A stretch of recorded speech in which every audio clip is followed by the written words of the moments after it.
Hello and welcome everyone to day 3 of the 2024 US Expats Financial Conference, brought to you by the American Expat Directory.com and sponsored by Expat Focus, the web's favorite destination for anyone moving or living abroad. We have a fantastic schedule for you consisting of 9 sessions over 3 days, covering multiple aspects of financial information for Americans living abroad, with perspectives from some of the world's foremost experts in their fields. Today is the third day of the conference, and for this, our first session of the day, I'm delighted to be joined by Natalie Goldstein, who will be discussing US tax rules and requirements for Americans living abroad.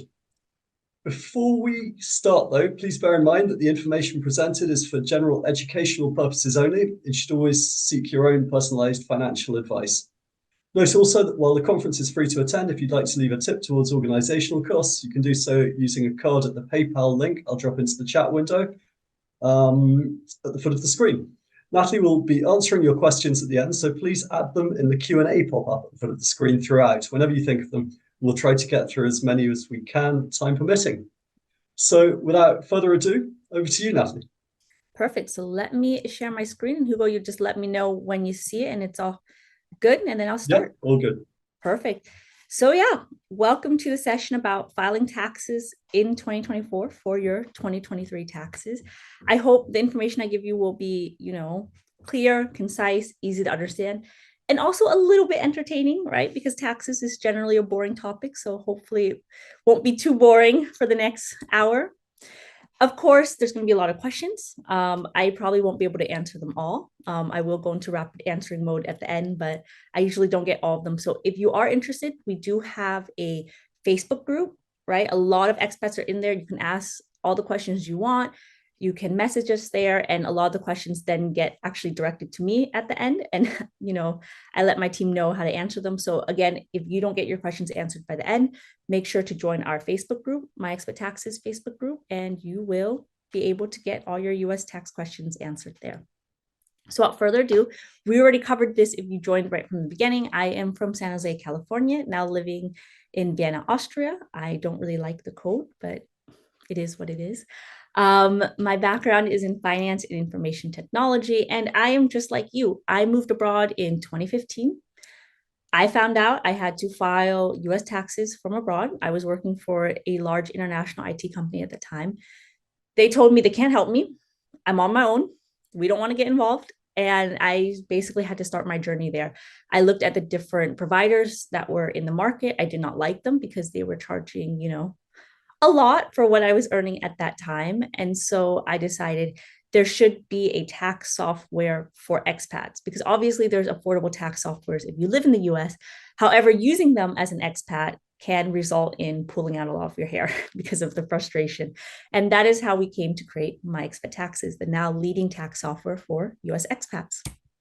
Anyways, what we'll talk about today is, kind of the juicy stuff for the new year. What are the tax savings? What are the refunds that you're eligible for? And then after that, we'll obviously get into just the basics of filing, right? There's a lot to know. I'll try to condense it in a way where it's easier to understand, and hopefully you leave this feeling, okay, I got this, versus, oh man, I don't want to even start. So the fun stuff for the new tax year, right? These are the benefits that we get as expat taxpayers. I mean, generally for all taxpayers, but these are ones that we also get as expats. So the standard deduction increases every single year due to inflation. And this year it's increasing about $900 per filing status. So you'll see in a later slide what's the actual kind of standard deductions, because they're usually in line with the filing thresholds. Tax brackets also have increased, and the tax rates stay the same. What that basically means is more of your money is taxed at a lower rate, or at least it's not taxed at a higher rate than the previous year. We'll also see very important benefits is the foreign earned income exclusion increases quite a bit. So it was $112,000 last year that you could exclude using the foreign earned income exclusion. If you're used to filing, you probably know what that means.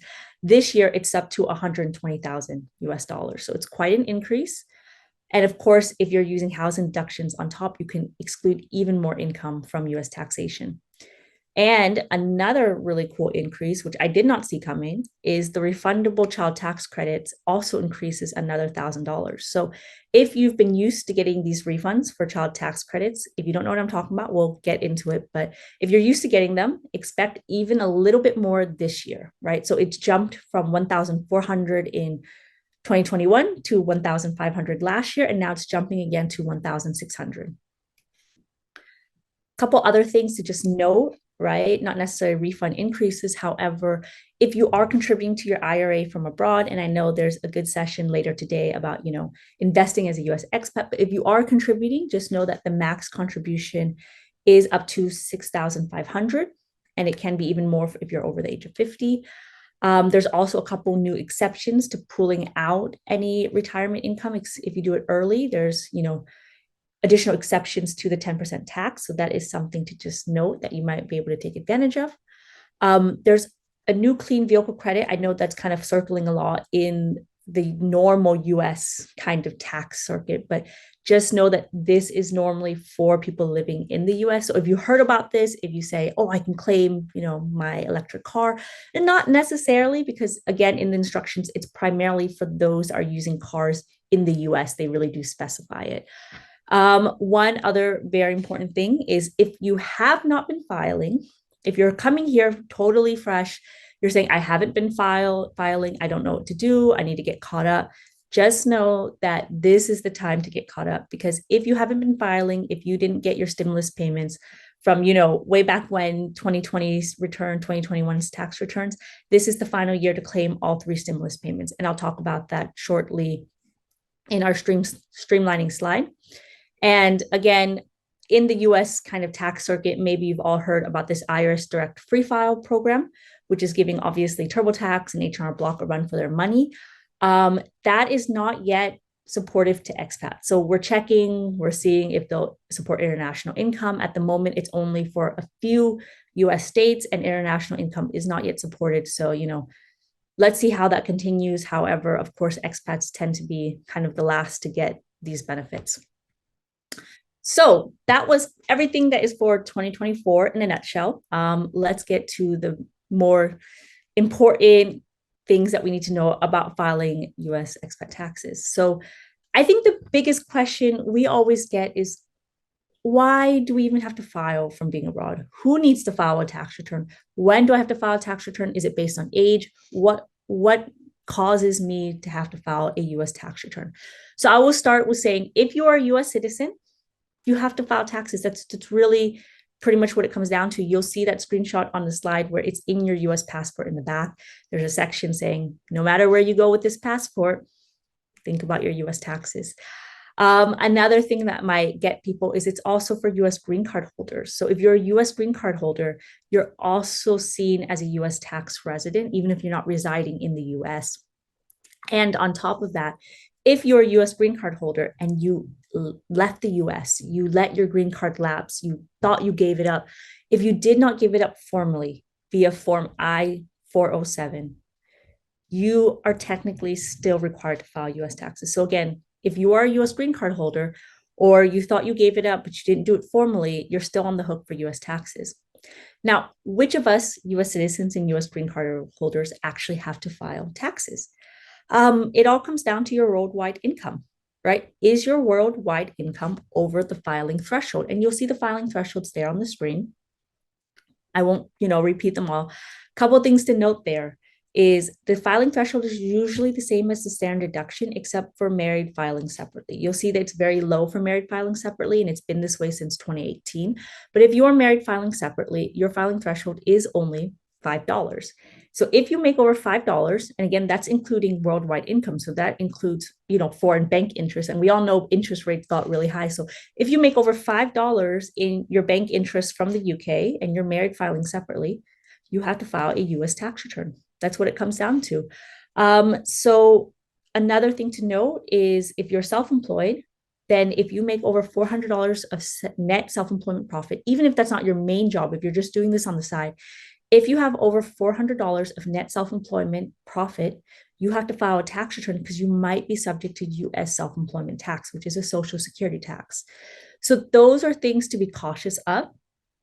And I will say, married filing separately gets a lot of people because if you are married to a non-US citizen and you don't otherwise have, a US dependent and you don't pay for more than half the cost of keeping up your home, meaning you can't qualify for head of household, then you have to file married filing separately. So again, if you're married to a non-US citizen, you're most likely filing married filing separately unless you get them an ITIN and get them on your US tax return.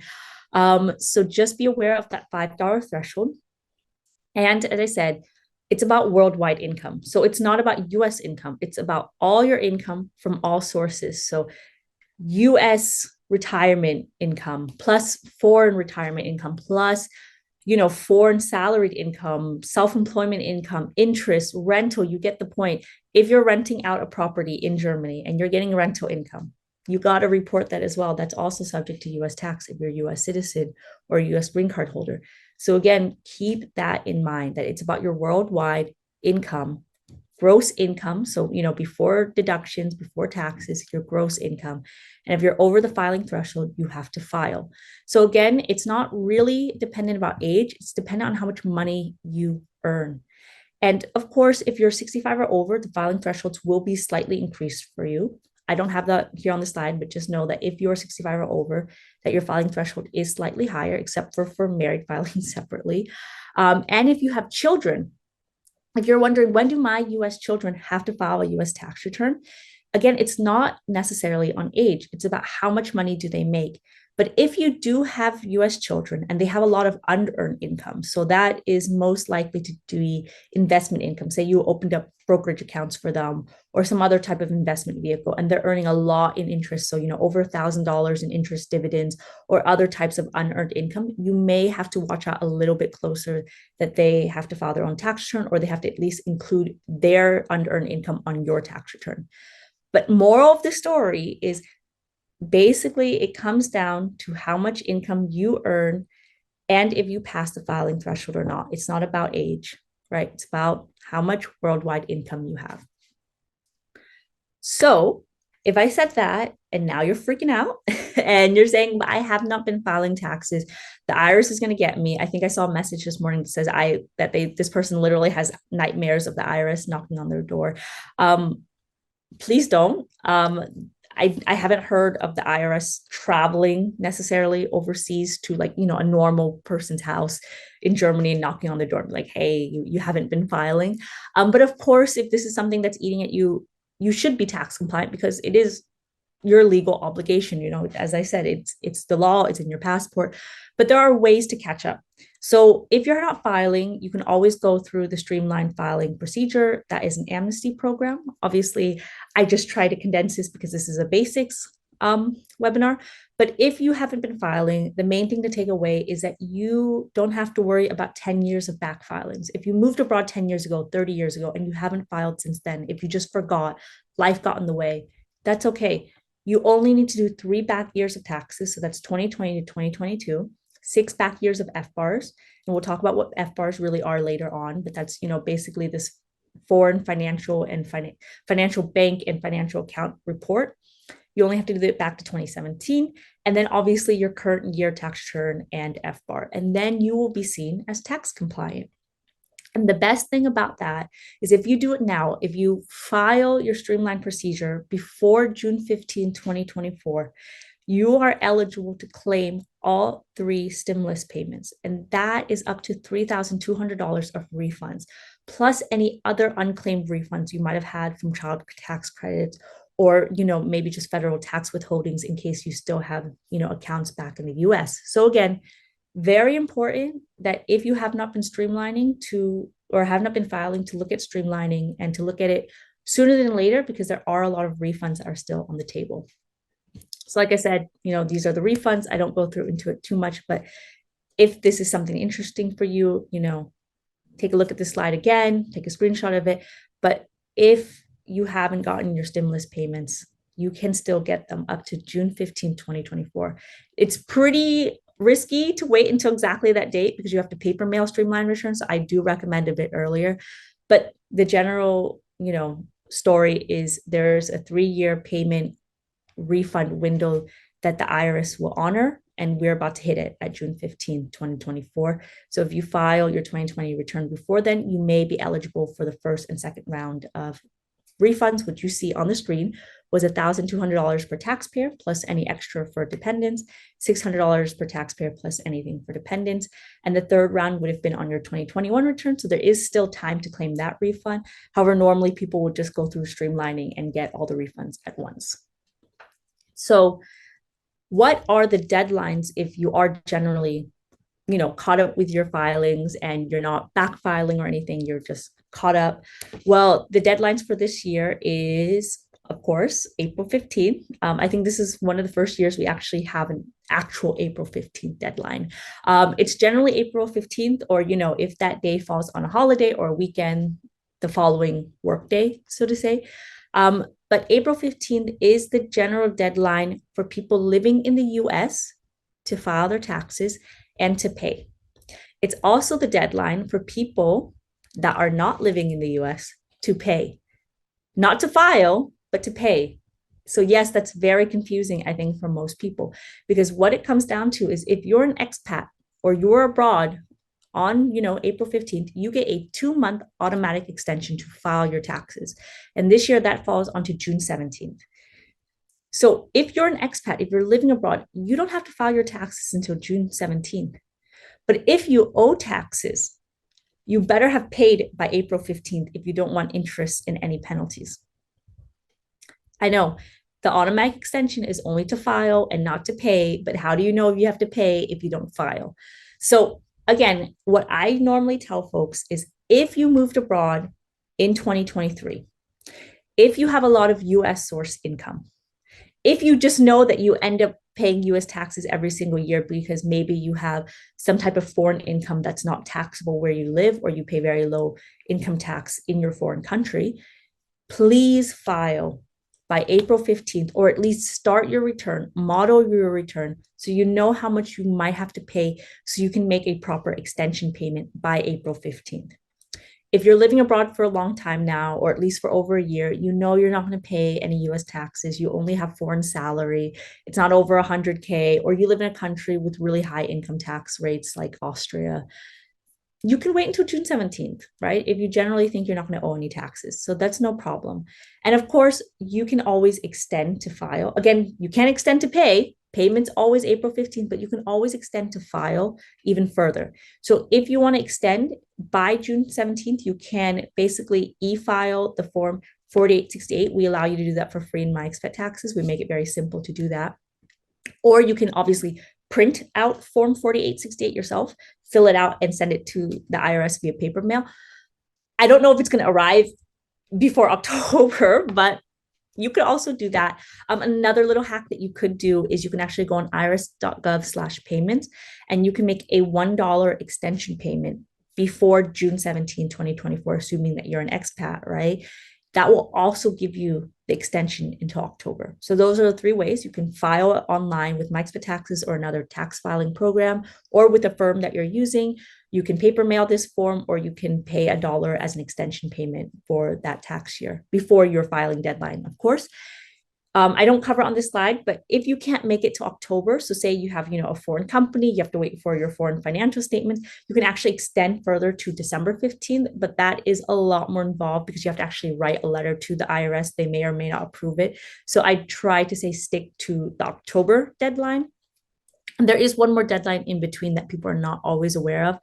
In November, around Thanksgiving, they actually shut down the e-filing platform completely. So usually if you don't e-file by this e-filing shutdown date, you're going to have to either paper mail your return or wait till the next year. So a lot of information, just focus on the dates that you see on the screen. That's the most important for you. And obviously, if you're not filing, do it sooner than later because interest and penalties accrue daily.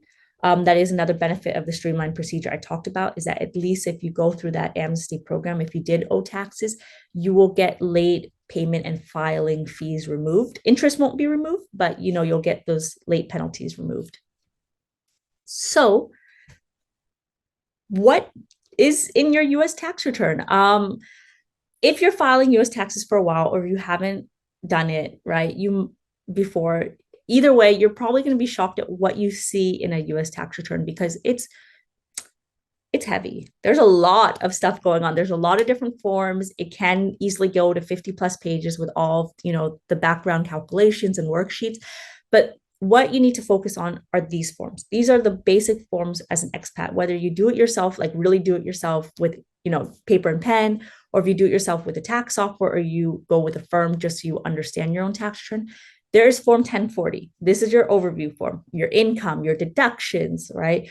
How much tax you owe, what's your refund. There's a couple schedules attached to 1040, and that's just, it's still all 1040. It's just somewhere in 2018, because, of a certain president, they decided to cut up the form 1040 into a lot of different schedules, and it's kind of stuck since.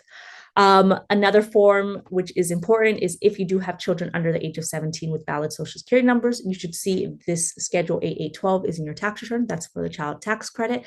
Like I said, you can get tax deductions, which will be covered in the next session after mine, or you can even get a refund of up to $1,600 per qualifying child. Now, if you're an expat, you probably know either Form 2555 or 1116, or even 8833. Those are the three different tax forms that cover kind of how to reduce your tax bill. Again, this is covered in the next webinar session, but terms to be familiar with: foreign earned income exclusion, foreign tax credit, and tax treaties.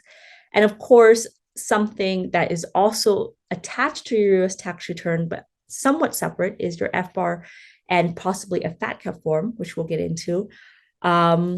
But these are kind of the most important forms. Obviously, if you have different types of income, you'll see different forms and schedules, but these are the most basic forms for generally all expats.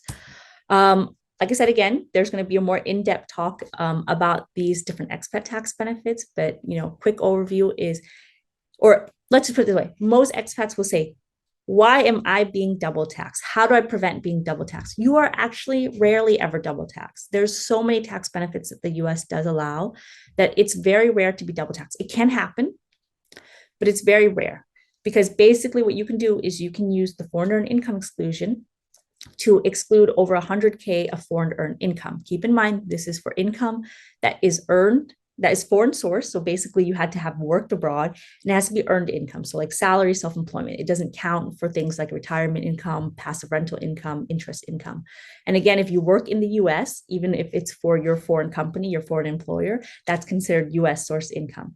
But essentially there's a foreign earned income exclusion. If you can't use that, or you don't want to use that, you can use the foreign tax credit to use any taxes you pay abroad as a credit on your tax return on the US. I think that's the one that's probably, in our opinion, sometimes the best benefit, because you can really accrue a nice collection of foreign tax credit carryovers, especially if you live in a high income tax country.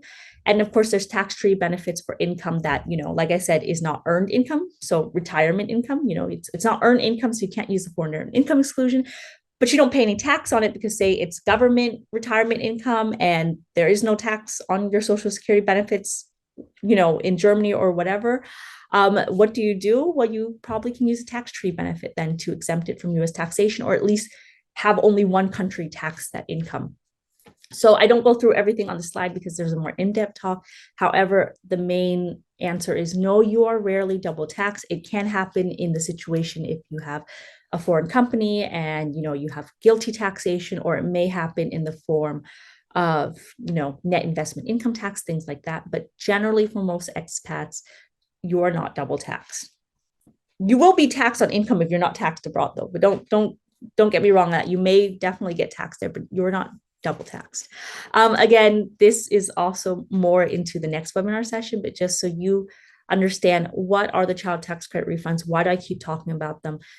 If you have children under the age of 17 and they have valid US Social Security numbers, and you generally live in a country with a higher income tax rate, this should be on your tax return, because you're probably missing out on refunds if it's not.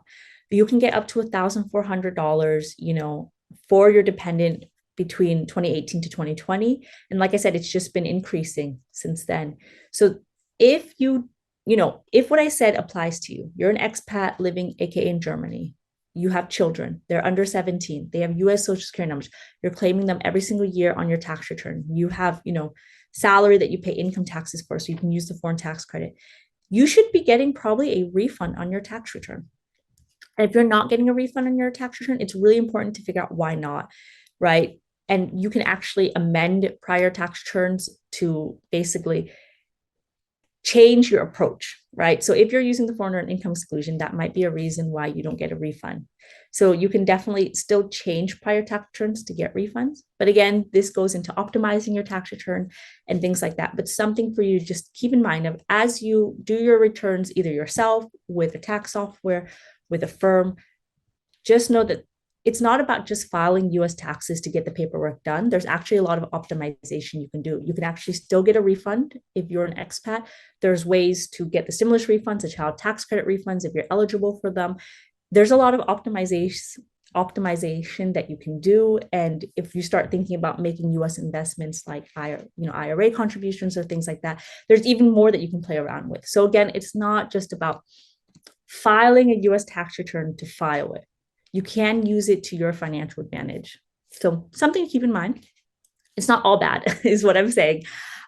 Next slide is FATCA. What is this? Why do people care about my bank account abroad? So if you're an expat, I'm sure this has happened to you. You go into your local bank in France. You say, I want to open a bank account. And they're like, yeah, sure. And then you take out that US passport, and then you just see the color drain from their face, right? Yeah, this is FATCA. This is a double reporting requirement where basically, if you're a US citizen, if you go to a foreign bank or a foreign financial institution and they found out you're a US citizen, they have to report all of your assets to the US Treasury. You also have to report all of those same assets to the US Treasury and potentially also the IRS. And so it's something that's quite serious, right? There are definitely penalties attached to not filing these forms. So it's important to make sure you file them.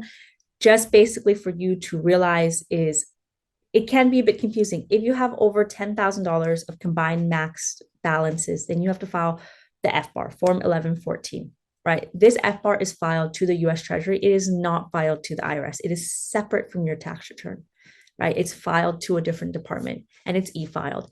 If you have over $200,000 in combined max balances on the last day of the year or 300K at any time in the year, and if you're married filing jointly, these amounts are doubled, you'll have to file the FATCA form. So Form 8938. This is actually included in your tax return to the IRS. And the FATCA form is basically just an extended version of the FBAR. It's pretty much all the same information, just a few extra questions and check boxes associated with them. But really, these two forms you cannot take too lightly because there are penalties attached to these forms. And, obviously, what is a combined max balance? This is just a quick overview, but what you have to do is you have to look at all your different financial accounts. So it's not just bank accounts, it can be pension accounts, it can be brokerage accounts, any financial account, anything that's based in the US. Yeah, not relevant. Only those that are foreign, based abroad, right? So you look at your non-US accounts and then you look at what's the maximum balances. Keep in mind, obviously banks and your institutions don't really give you a max balance. So you're probably playing with Excel or you're looking at monthly statements. Anyways, you look for the max balance. And even if you just transfer money between accounts. So if you transfer money from bank account number 1 to bank account number 2, you're saying, well, my max balances are inflated because that's the same amount of money. It doesn't matter, right? Max balance is max balance, even if it's inflated because you're just transferring money between accounts. Add up the maximum values, convert them to USD using, the year-end treasury rate. If it's over 10,000 US dollars, you have to report every single foreign financial account that you have on the FBAR.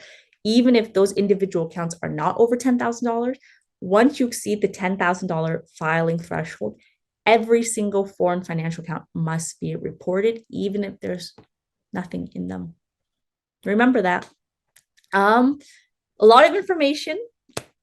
I hope it was concise and easy to understand. I obviously can go a lot more in depth, but I don't think we're all ready for that at this point. So obviously, if you're looking for a tax solution, My Expat Taxes is there for you. You can do it yourself at a very affordable rate. You can hire a tax professional through My Expat Taxes to do it for you, right? Once the deadline starts coming in, you know that I'm jumping on tax returns as well because, there's a lot of expats out there. But anyways, there's resources out there for you. And there's, luckily there are more expat tax firms also popping up and expat tax services, just because the world is finally realizing that us expats shouldn't be ignored. So that is the end of my presentation, and I am ready for any questions that you have for me. Hugo, you'll have to tell me if I just start jumping into the Q&A Hi. or. Yeah, no, thank you very much. What I'll do is I'll read out some questions for you. There are loads already, as you might imagine. So let's dive straight in.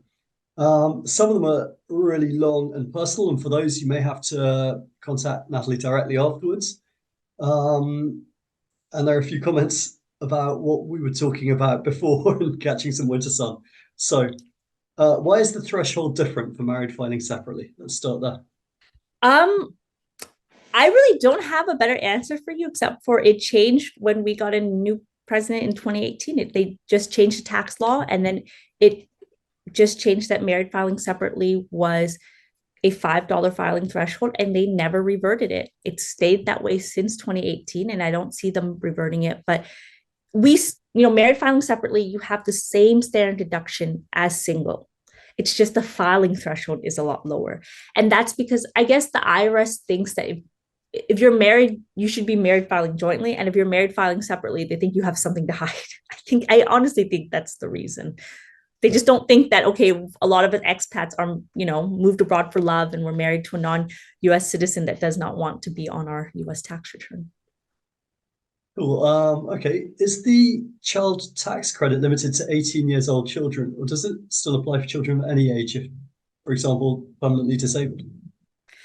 So it really depends. So there is two parts to the child tax credit. So the child tax credit, the refundable portion is usually limited by age, right? And so they have to be a certain age, and it's normally 17 by the end of that tax year. So that is for the refundable portion. For the child tax credit, there's actually a second part for other dependent credit. So if they're older than that, or if they're permanently disabled or anything, you can either fall into the child tax credit portion or the other dependent credit portion. And that is deduction. It's non-refundable, but it's a deduction on your tax return.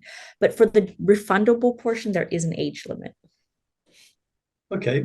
Somebody says they've lived in France for 30 plus years, have usually filed their taxes and FBARs, hasn't for a few years. How can they see which years the IRS has received their tax returns? So you can always access your online transcript. It's not the easiest thing to do, but I highly recommend that people invest the time to do it, because if you're filing taxes, you should have access to your online records. Just go to irs.gov, look for an online account, and then normally for an expat, it's going to be a little bit difficult to say, because you obviously don't have a US mobile number or US credit cards to check. So they do have a video authentication process. It's not the easiest, but I've gone through it myself. I did have to pull out an old W-2 from when I worked in the States to prove my name and old address. But there is a way to do it. Otherwise, you can always call the IRS. You can always call the IRS and say, hey, this is my name, this is my social security number. They'll ask you a couple verifying questions. And then you can say, what do you have on record for me? I don't think that necessarily causes a flag on your account, but maybe you don't want to call the IRS. It's up to you. Those are the options. Okay. Which official forms should I receive for selling my home in the US, if any? So if you sell your home in the US, you'll normally get Form 1099-S, I believe. You'll get Form 1099-S, and they'll basically report how much money you get. Now, the more important thing is, even if you don't get this form, if you sell property, whether in the US or abroad, you have to report that on your US tax return. And normally, assuming that it's a personal property, you might even be eligible for Section 121 exclusion. I go a little deep, but this is just so you know, if you sell property in the US or abroad and it was your primary home and you used it for 2 out of the last 5 years, you owned it for 2 out of the last 5 years, you can exclude up to 250K of profit from US taxation. If you're married filing jointly, it can be doubled. And one more thing to note in there, if it was a rental property, there's a couple other things that you basically have to keep in mind about depreciation. I got sidetracked there, so I'll stop. But you normally get Form 1099-S, and you do have to report that on your US tax return. It's an easy one for you. Living abroad, what software can we use to e-file? myexpattaxes.com. We are here to help you e-file, and For us, I think the number one reason I went to solve this is because if you're married to a non-US citizen, most tax softwares will make you get an ITIN or an ITIN for your non-US citizen spouse to just e-file, which is ridiculous because that is not an actual requirement from the IRS. And so my Expat taxes will let you e-file pretty much 99% of the time, right? There's some small instances where people can't e-file, but most expats e-file through us. Thank you. Somebody says I was not allowed to use the child tax credit because I did not live in the US. You can still get the child tax credit if you're an expat. It really depends on how your tax return is prepared. If you have Form 2555 in your tax return, that is probably why you're being disqualified, right? Most expats, if you file your taxes, if you go through an expat tax form, that is the default form that's included. Usually with my expat taxes, we'll look at your situation and we'll decide, okay, do you get more of a refund under foreign earned income exclusion or under foreign tax credit? And we choose accordingly. However, I think the first step is to look in your tax return. Do you have Form 2555? If you do, that is the reason you didn't get the refund. And you can always look to see if it might make sense to amend your tax return. Like I said, you can always go on My Expat Taxes, do your 2023 taxes, and immediately you'll see, hey, we think it's good to revoke the foreign earned income exclusion because you get a refund. And then that's kind of a good trigger to say, maybe I should look at amending my prior years. Yeah, that can make a big difference, can't it? Because there was the refundable part, you could get actually a sort of cash payment if you amend those.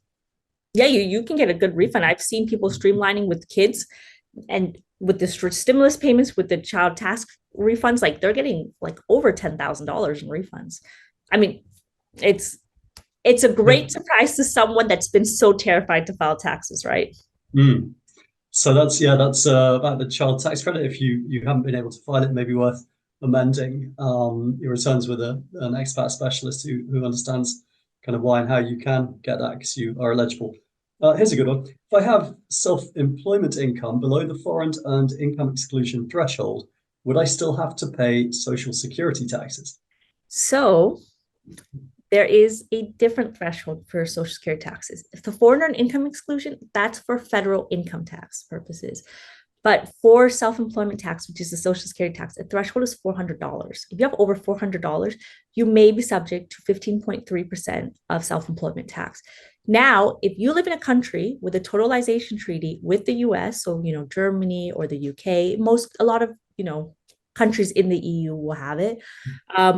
If you are registered as self-employed there and paying self-employment taxes, you don't have to pay the self-employment tax twice. If obviously you're not registered and you're just kind of like a digital nomad and just earning money, definitely expect that 15.3% tax on your bill. There's no way around that.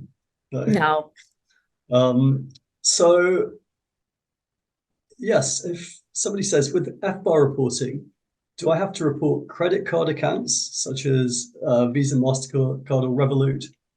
So again, a credit card is not necessarily a bank account, right? You can have multiple credit cards linked to a bank account. So it's about reporting your foreign financial accounts. So the bank account behind it, right? The bank account that's linked to those credit cards. Yeah, definitely look to report them if they're foreign and you pass over the FBAR filing threshold. But the actual individual credit card numbers, you don't have to report, right? Those are just linked to your account, but we're looking at actual foreign financial accounts. Am I right in thinking you report positive balances, so not debts, as it were, or credit?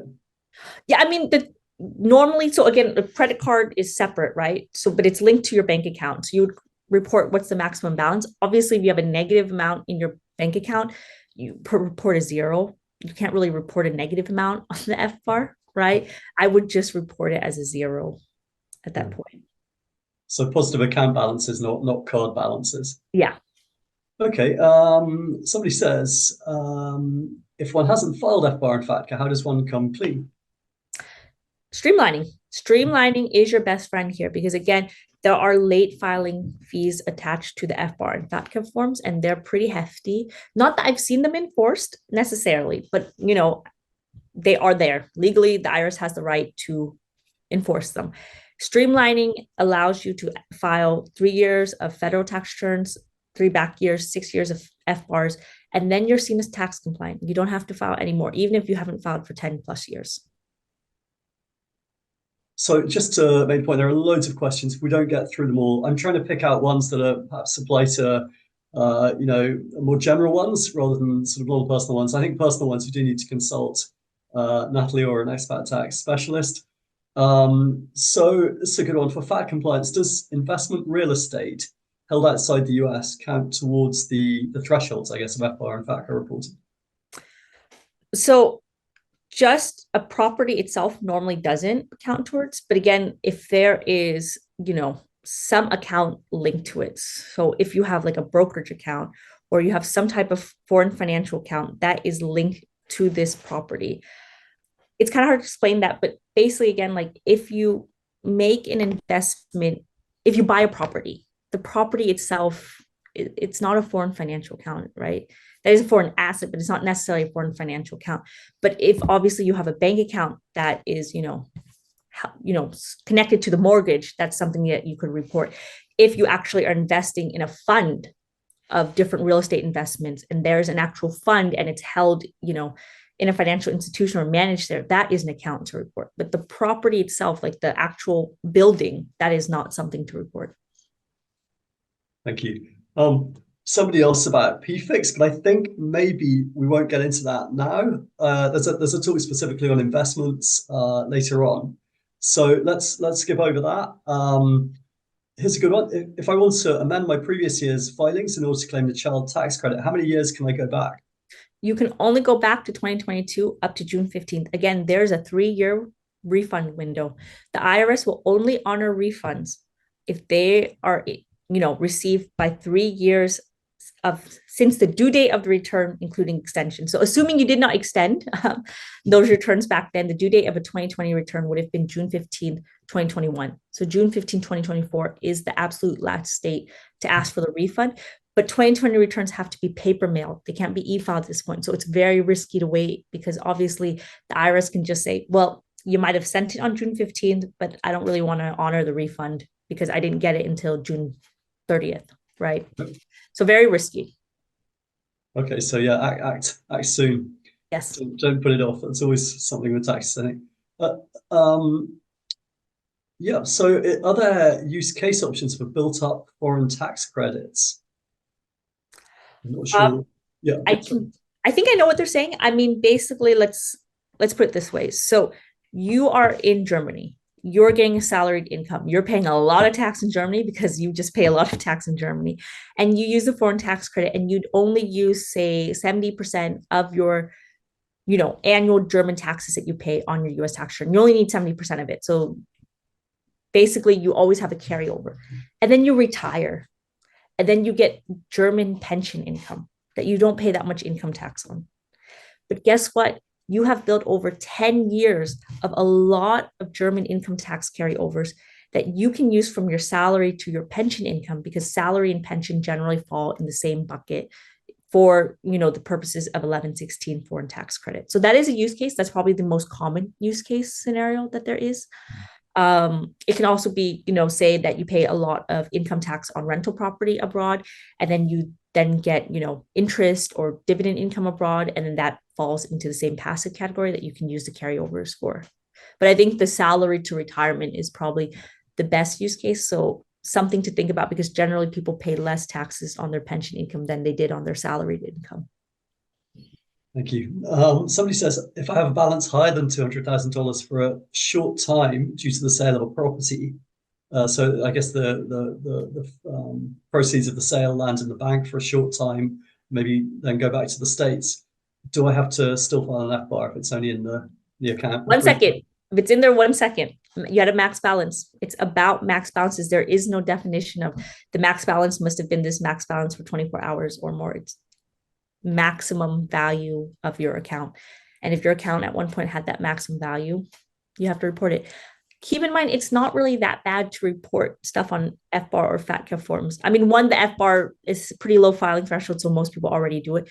The FATCA form is the same information, just a little bit more, check boxes, so to say. There is no tax calculated on your max balances. It's not a tax incurring form. It's just a disclosure form.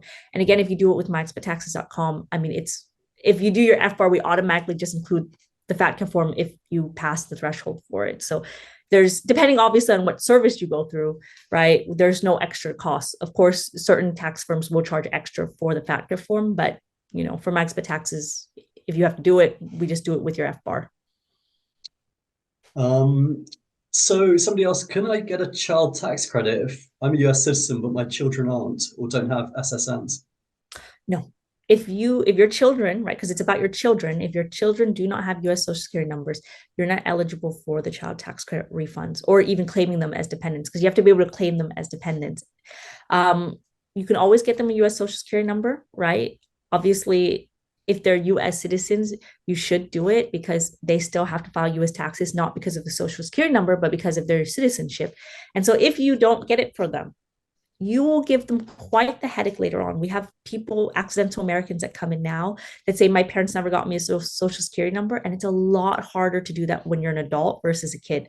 Because when you're a child, you just do it at the same time as getting your passport, or you can do it even by mail. If you're an adult, you have to go in person because it's very rare for someone over the age of 11 to request a social security number. Thank you. Somebody says, in no tax treaty countries like Sweden, my bank does not report to the IRS, but I still report FATBAR and FBAR forms. Do I need to?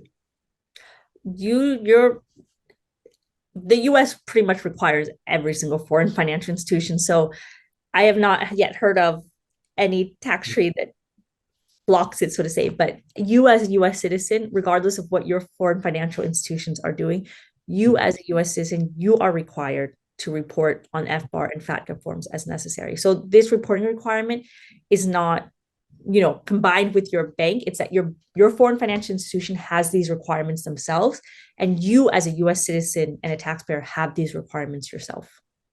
So yes, you still have to file them. It doesn't relate to tax treaties, does it? It's just, yeah. And I think probably the banks in Sweden are still sending information. I would think so. I have not yet heard that. Okay. Somebody else, their children are dependents, but they're university students. They don't have their own income.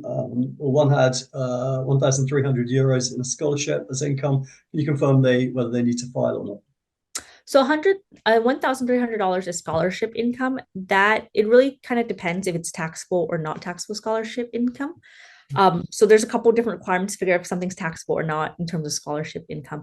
But generally, scholarship income is seen, if it is taxable, as wages. So if your child had $1,300 in, wages, that doesn't necessarily need to warrant filing a tax return. I will warn that there are very specific rules about if it's grants or things like that can mean that you have to put it on your own tax return or something in that. So definitely look into it a bit more. I can't give you a blanket answer without really knowing, exactly what the scholarship income is for, if it's for reimbursements, if it's for traveling, et cetera, et cetera. Interesting. Somebody asked a similar question. What are the income limits for working college students to have to file? Same exact income limits as you, right? It is standard is a little over $13,000. Married, I mean, obviously they're probably not married, right? But single is over 13,000 US dollars. So it's the same exact as yours. And if they don't hit that, they don't need to file their own tax return, right? Does self-employment income different? If a student's, I guess, doing, gig economy or something, self-employed? Self-employment's the same. If you have over $400, you need to file a US tax return. $400, yeah. So then it becomes a lot lower. Okay. Somebody says, what to do when the IRS keeps sending you multiple letters requesting 60 more days before answering a claim? I would normally whenever someone gets an IRS notice, the first thing we do is look to call that IRS. Either they do or we do for them, right? Because obviously mail takes forever when it's international. So the first thing you want to do is call the IRS and say, hey, I got your letter. Please put a hold on my account.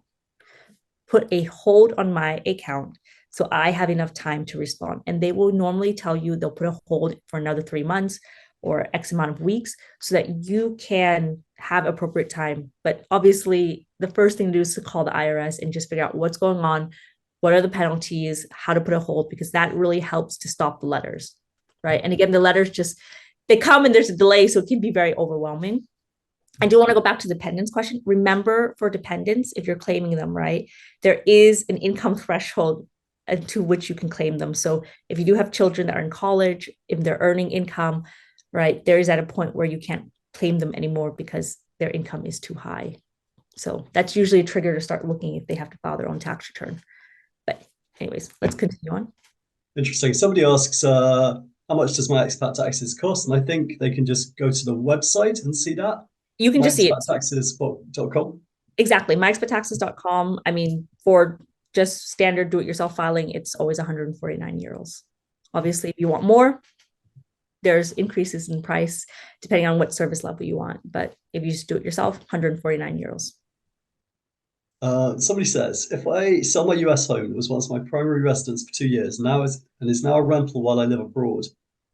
It's a complicated one. How is the depreciation deduction I've started to claim counted when it comes to sell?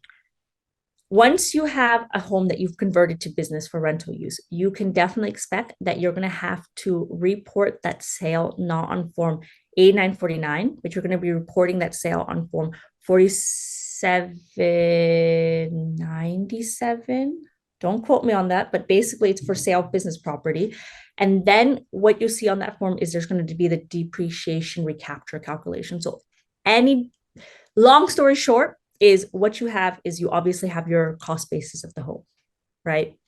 That cost basis of your home is going to be decreased by any depreciation that you've claimed. So say that your cost basis is 500K, you've claimed 100K of depreciation up to now. Your cost base will basically be lowered to 400K. So your taxable proceeds is going to be anything, 1 million minus 400K. You can still look to use the section 121 exclusion if it was your primary home 2 out of the last 5 years and you owned it 2 out of the last 5 years prior to selling and you haven't claimed the section 121 exclusion within the past 2 years. So you still are eligible for that. However, there will be this depreciation recapture calculation included. My Expat taxes will do that automatically for you. We can support that as well.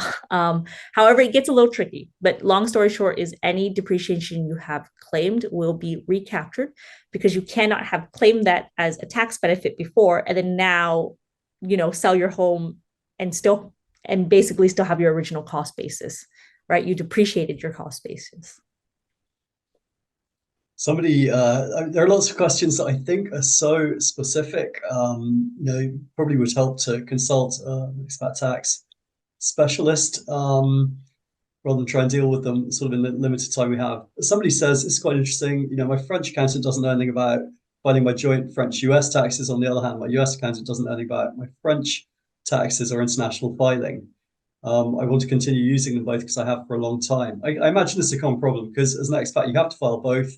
Yeah. And it's finding somebody who understands the other side.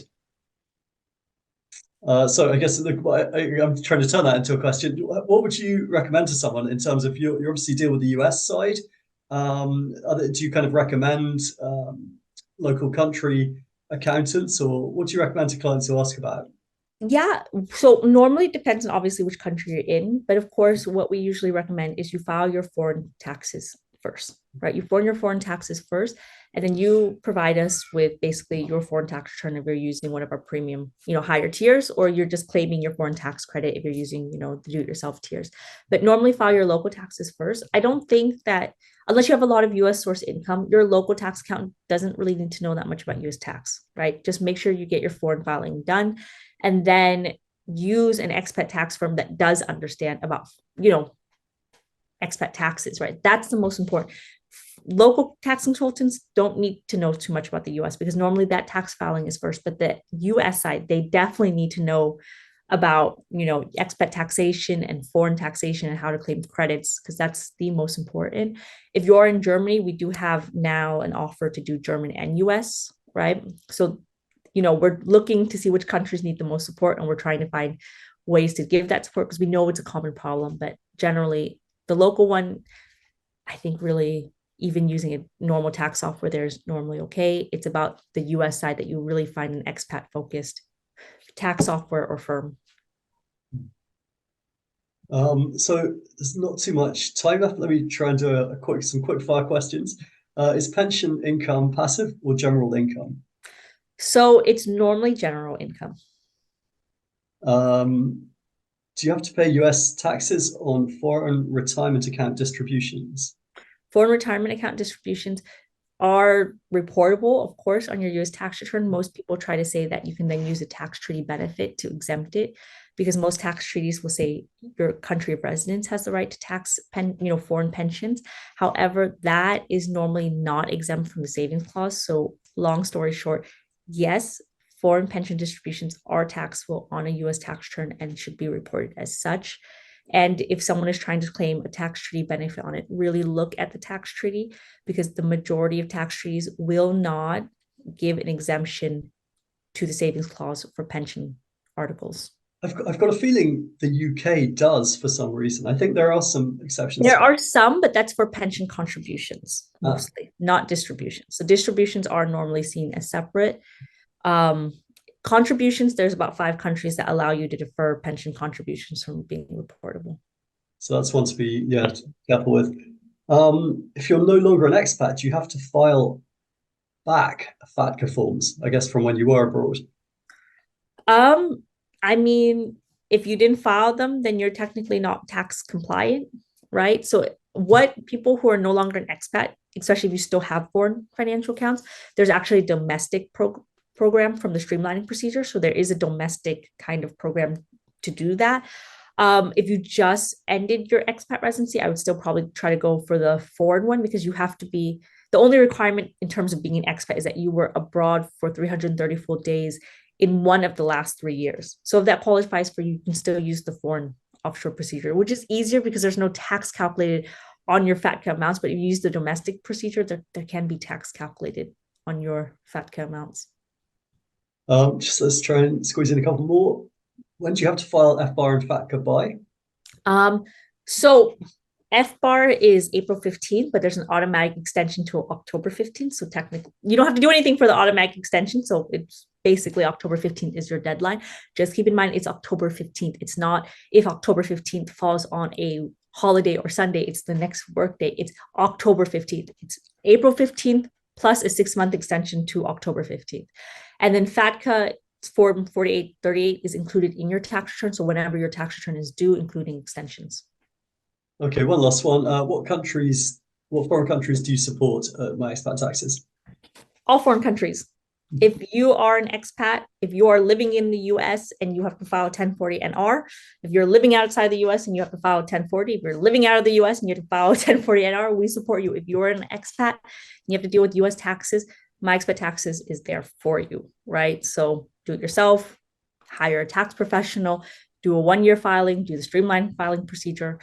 Honestly, people just come in and we think, what do people need? And then we keep adapting, right? So if you have a foreign company, have a foreign trust, have PFIFs at this point, we've seen it all. I'm sure. And a few people were saying how can they, if they have more questions, what should they do? If you answer that, I would say we have another session coming up in Lao with another CPA and another one after that. So there are more opportunities to ask questions. If your question is very specific about your circumstances, it probably makes more sense to reach out to somebody. So Natalie, if somebody wants to reach out to you, what's the best way, or if they've got questions about their situation before, for example, using My Expat Taxes, then what should they do? Yeah, I will ping this in the chat window to everyone. So team@myexpattaxes.com is going to be the email to use to reach out to us.